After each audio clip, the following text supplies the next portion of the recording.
Hi, it's me, Rosie Bitts, and I am back with Tantric Tips with Rosie Bitts. Woo! Okay, like, subscribe, grab my free gift, do all that good stuff. And then come on back and watch the video. Today I've got some really good stuff. I've got quick and dirty tips for better orgasms for Yoni owners. If you have a Yoni, you're gonna watch this. Also, a lot of these tips work for lingam owners too, or for intersex people, whatever, it's gonna work for you. You can apply them to many different types of people. So I would say, because you know what?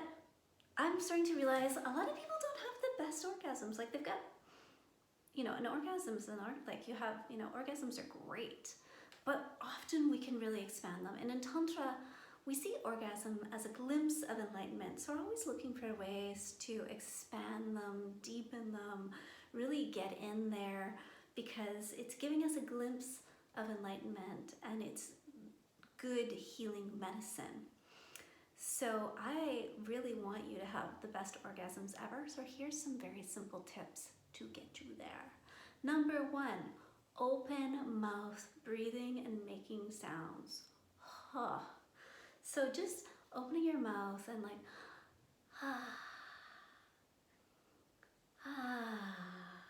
and making sounds while you're in pleasure. If something feels good, right?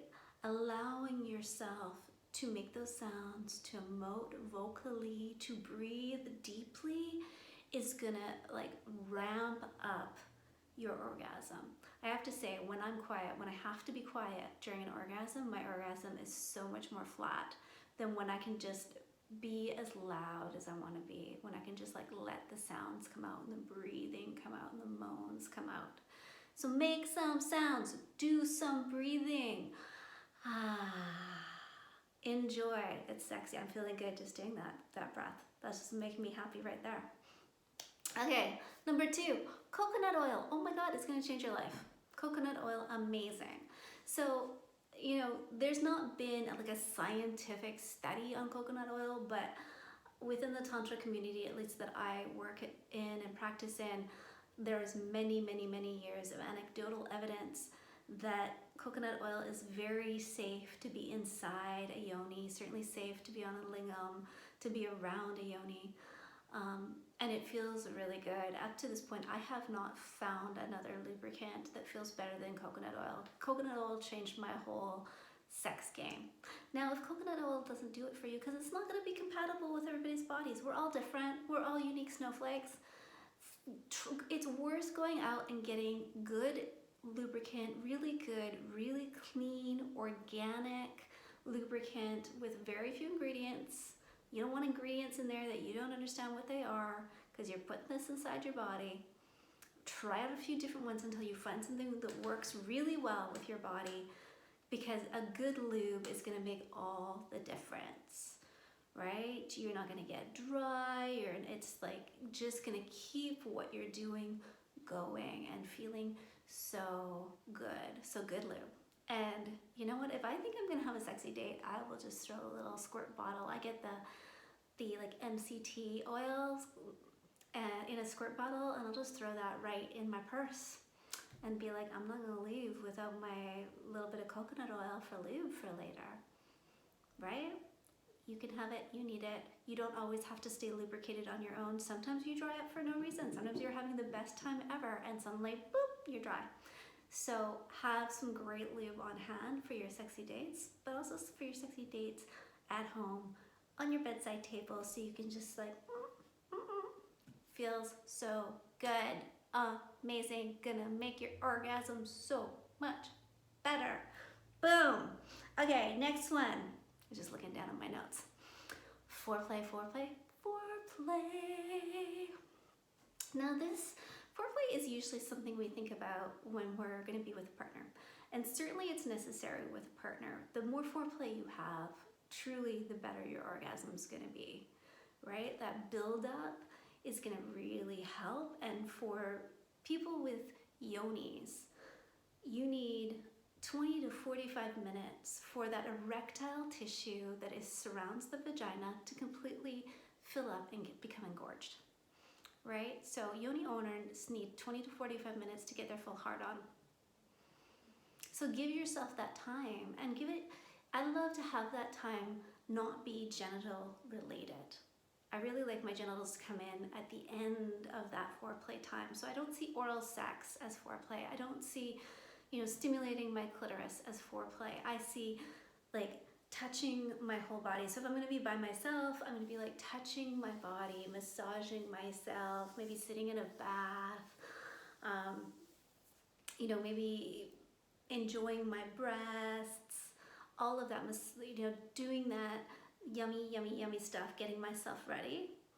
And if I'm with a partner, then I want them to be kissing my neck. I want us to be kissing and looking in each other's eyes, breathing together, rubbing up against each other, touching each other's bodies, having some breast worship going on, having some like all body worship going on. That's, for me, that's my foreplay.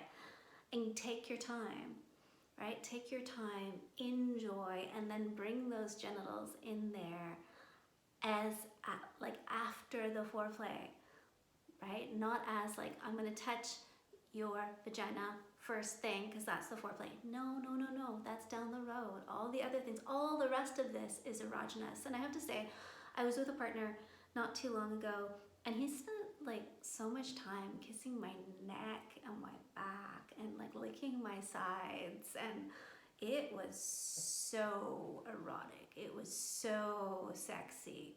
And we spent a lot of time just like kissing and stroking each other's hair and each other's necks and all of that sort of stuff, like probably an hour or more. We got lost in each other that way, and that stuff is sexy, and it's going to lead to some really good orgasms because you're going to be very, very, very ready. Yum.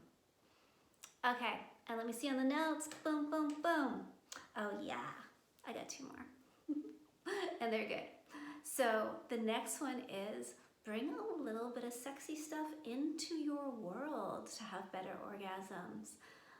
One of the things I loved doing as a teenager, and I'm so grateful to have grown up in sort of the 80s, 90s in my teenage years, because porn was not readily accessible. It was really hard to get, hard to find. But erotica, there were all these great books of erotica, and I had a bunch of them, and so I just like read erotica and masturbate, and start to get into creating those sexy fantasies. You can read erotica, you can tell your partner a sexy story, you can get them to tell you a sexy story. I would say, like, let's get away from the 3 minutes of porn. And you know what, I'm a strong supporter of all sex work. I'm a supporter of porn stars and cam girls, and I do love porn and I engage with porn, but it's a different brain thing. If you want to expand orgasms, I would say bringing in some erotica, learning to expand your own mind and explore what it is that turns you on by having your own fantasies is really going to expand those orgasms. Whereas porn is like kind of like, I want to get her done. I want to get in there, get it done. It's over now, right? So get into erotica. Let's bring erotica back. Woo! And I noticed that even the porn sites are starting to have places where you can read erotica, which is so cool. Okay, and last but not least, explore inside. If you're a yoni owner, we have, the clitoris is where most people go to have an orgasm. It is what is most easily accessible to yoni owners as far as orgasm goes, but there are so many erogenous zones inside the vagina. So go and explore. And when you explore, you don't have to get in there and be like, I want to have an orgasm. No. You can just be like, what feels good? And you can get yourself a little toy. Get some toys. I love Rosie Bitts. She's based out of Australia. She's got, glass or crystal toys, all different shapes, so that you can really get into all the nooks and crannies, because you've got a G spot, which we know about, but you also have an A spot and a P spot, and you can have perineal massage orgasms, and you can have full vaginal orgasms, and you can have cervical orgasms, and there's so much going on in there. So get inside, like after you're really juicy, maybe you've had a clitoral orgasm already, but you're ready for more, start exploring inside. One of the ways that led me to having many different types of orgasms was first having the blended orgasm. So stimulating my clitoris and then either having a partner with his fingers or her fingers or a penis inside me or a toy inside me, and I started to have blended orgasms. And then I was able to explore more different types of vaginal orgasms.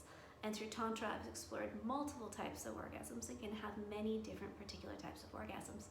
Those are available for you. It's not because we can't do them. It's not because we're broken. It's because we don't have the information. Nobody has taught us how to explore our own bodies or what is available to us. So get in there, explore, enjoy. Okay, those are quick and dirty tips for having better orgasms. I love you. Have all the best orgasms, and I'll see you soon.